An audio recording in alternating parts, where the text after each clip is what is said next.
अंतिम भाग।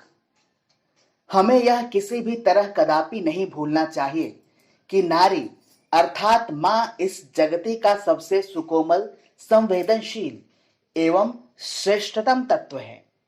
यह उन्हीं जगन माता की अभिव्यक्ति का सबसे सार्थक माध्यम है जिनकी उपासना हम नवरात्रि के दिनों में कर रहे हैं। यदि हमें अपना स्वत्व प्राप्त करना है, अपने संकल्प को सिद्ध करना है, तो हमें इस सत्य को पहचानना होगा जो तरल प्रेम, वात्सल्य, ममता और परमेश्वरीय करुणा का विग्रह है।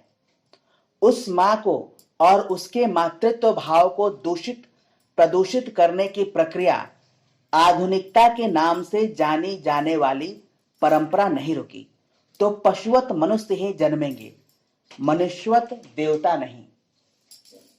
मातृत्व का सम्यक बोध, मां के सही स्वरूप की पहचान नवरात्रि का साधना का सार ही नहीं, हमारी संस्कृति का निष्कर्ष भी है। वेदों की घोषा, अपाला, लोपामुद्रा आदि मंत्र दृष्टाओं में अभ्रण ऋषि की कन्या वाक का स्थान महिमामय है। उसके द्वारा रचित देवी सूक्त में भावी युगों की शक्ति उपासना का अंकुरण मिलता है। अहम राष्ट्रीय संगमनी वसूनाम एवं अहम रुद्राय धनुरातनोमि आदि मंत्रों में वह कहती हैं कि मैं राष्ट्र को बांधने वाली शक्ति हूं, मैं ही उसे ऐश्वर्यों से संपन्न करती हूं, मैं ही ब्रह्मद्वेषियों के संहार के लिए रुद्र का धनुष चढ़ाती हूं, मैं ही आकाश और पृथ्वी में व्याप्त होकर मनुष्य के लिए संहार करती हूं। स्पष्ट ही इस सूक्त में महालक्ष्मी, महासरस्वती एवं महाकाली के विविध आयाम प्रकट हुए हैं। यही है हमारे देश में व्याप्त होने वाला मातृभाव। यही है नवरात्रि के दिनों में सारे देश में होने वाला प्रेम, करुणा, ममता, वात्सल्य, सृजन एवं पालन संरक्षण का मातृ रूप अवतरण। इस दिव्य भावाभिव्यक्ति को प्रकट करना ही नवरात्रि के 9 दिनों में की जाने वाली साधना का सार है। इसी में निहित है मातृत्व की सम्यक पहचान, जिसे हम अपनी मानसिक एवं सामाजिक बुराइयों को दूर करके ही पा सकते हैं।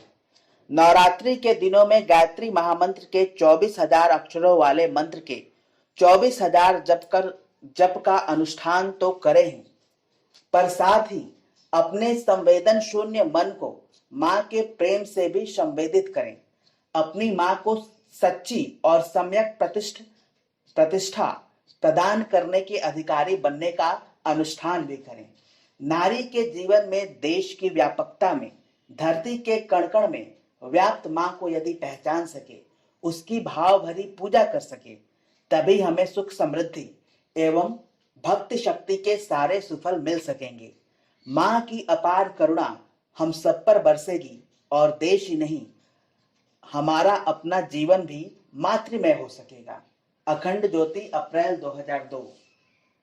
अगर आपको हमारा ये प्रयास पसंद आए तो हमारे चैनल को लाइक करें, सब्सक्राइब करें और कमेंट अवश्य करें। धन्यवाद।